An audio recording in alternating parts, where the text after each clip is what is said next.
हम ये कहना चाहेंगे कि आज के भारत के साथ जो झड़प हुई है और जो 62 में हमारे साथ हुआ उसमें बहुत अंतर है। पहले तो हमने खुद ही सड़कें बना के उनको निमंत्रण दिया और अपना पड़ोसी बनाया। आज हम उनको लठ दे रहे हैं, जूते मार रहे हैं, लातें मार रहे हैं और हमारे जो सैनिक हैं वो डटे हुए हैं शान से। तो आज हमारे देश को वैसा खतरा नहीं है। ये खतरा हमारी पुरानी सरकारों का पैदा किया हुआ है जो आज की सरकार भुगत रही है और हम आप लोग भुगत रहे हैं। तो निश्चित रूप से देश सुरक्षित हाथों में है, उसमें कोई घबराने की बात नहीं है। और भविष्य में मुझे नहीं लगता कि चाइना कभी भारत के ऊपर अटैक करेगा और भारत से युद्ध लड़ने की उसकी मंशा है। उसका कारण ये है कि उन्होंने कम से कम 60 साल से कोई युद्ध नहीं लड़ा है। और दूसरी बात ये है कि चाइना जो है एक बड़ा देश कैसे बना, 14 पड़ोसी हैं उसके, 14 पड़ोसियों की 40 लाख वर्ग किलोमीटर जगह उसने हड़प रखी है। तो केवल जो वो अपने आप को टेस्ट करता रहता है, वो डर दिखाता रहता है, वो एक नकली, अभी पहले जो इसके पहले भूटान के बॉर्डर पे पंगा हुआ था तो उसने नकली बैलून फुला के मिसाइल जैसी कलर की खड़ी कर दी थी, जिसकी पोल खुली थी भारत के सैनिकों ने। तो झड़प का तो कुछ नहीं है, उनकी एक कहना चाहिए फ्रस्ट्रेशन है चाइना का कि वो 1 इंच भी भारत की ज़मीन नहीं दबा पा रहे। कभी कभी दुश्मन से भी सीखने की बात होती है।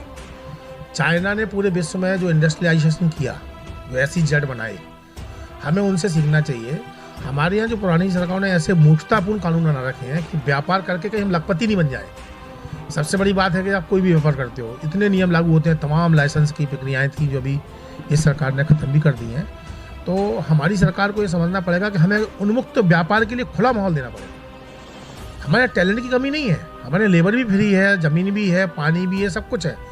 कानून इतने घटिया हैं कि अगर हम उनके लाइसेंस लेते लेते इतनी फीस दे देते हैं कि हम पे कुछ बचता ही नहीं है। आज पूरा विश्व एक मार्केट है। चाइना बहुत कम लागत में और बहुत कम प्रॉफिट पे पूरी दुनिया में माल फेंक रहा है। हमको उनसे सीखना चाहिए। तो हमें अगर हमारे यहाँ खुद सस्ता माल बनेगा, अब जैसे सैमसंग मोबाइल बन रहे हैं, एप्पल मोबाइल बन रहा है, तो बहुत सारा इम्पोर्ट हमारा खत्म हो गया, हम बना के रेडी माल। चाइना की पॉलिसी क्या, रॉ मटेरियल दुनिया से खरीदता है और टेक्नोलॉजी की यूज करके, और वो सब कुछ करता है व्यापार के लिए। तो हमें ऐसे कानून बनाना चाहिए कि कोई भी व्यापारी कोई भी करना चाहे, लाइसेंस प्रक्रिया सरल होना चाहिए। पहली बात तो लाइसेंस काहे का यार, हमारा देश, हम व्यापार कर रहे हैं, हम 2 पैसे कमाने का हमें राइट होना चाहिए। तो ये नियम हमें सरकार से मैं कहूँगा कि सरलीकरण करें, भारत की जनता को प्रोत्साहित करें रोजगार के लिए। तो निश्चित रूप से चाइना को हम लोग पीट पाएंगे। अदरवाइज केवल सामान ना खरीद के, अरे भैया दुनिया में हमारी चीज़ बन रही 10 रुपये में, वो दे रहा है 5 में, तो ये तो हम अपने ही घाटा करेंगे। सामान नहीं खरीदेंगे तो सामान खरीदो, लेकिन उनसे सीखो कि वो 5 रुपये में कैसे बेच पा रहा है सामान जो हम 10 रुपये बना रहे हैं। उनके सरलीकरण है, उनकी आर्मी जो है वो काम करती है।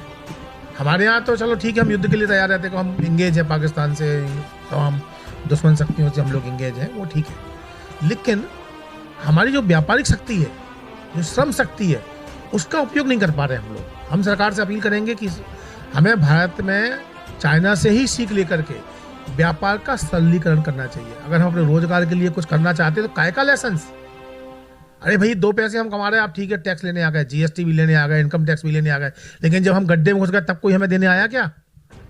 तो इसको समझना पड़ेगा। इसमें थोड़ी सी पुरानी पद्धति को बदल के हमें बहुत ओपन माइंड से, दुबई क्यों आगे बढ़ गया, एक जीएसटी का छोटा सा आप उनसे लाइसेंस ले लिया, आप कुछ भी करो, कुछ भी व्यापार बेचो, 2 की चीज़ 100 में बेचो, 200 में बेचो, उनको मतलब नहीं है। सरलीकरण, जितने दुनिया के देश बड़े हैं उदारीकरण सरलीकरण से बड़े हैं। भारत को उदारीकरण सरलीकरण करना पड़ेगा, करना चाहिए। मेरी सरकार से अपील है कि हम दुश्मन देशों सीखें और हम अपने यहाँ पे प्रतियोगिता, कंपटीशन व्यापार में पैदा करें। कौन कितना कमाए, कमाने दो भाई। अब 2 लाख रुपए से ऊपर हम नगद नहीं ले सकते, क्यों भाई?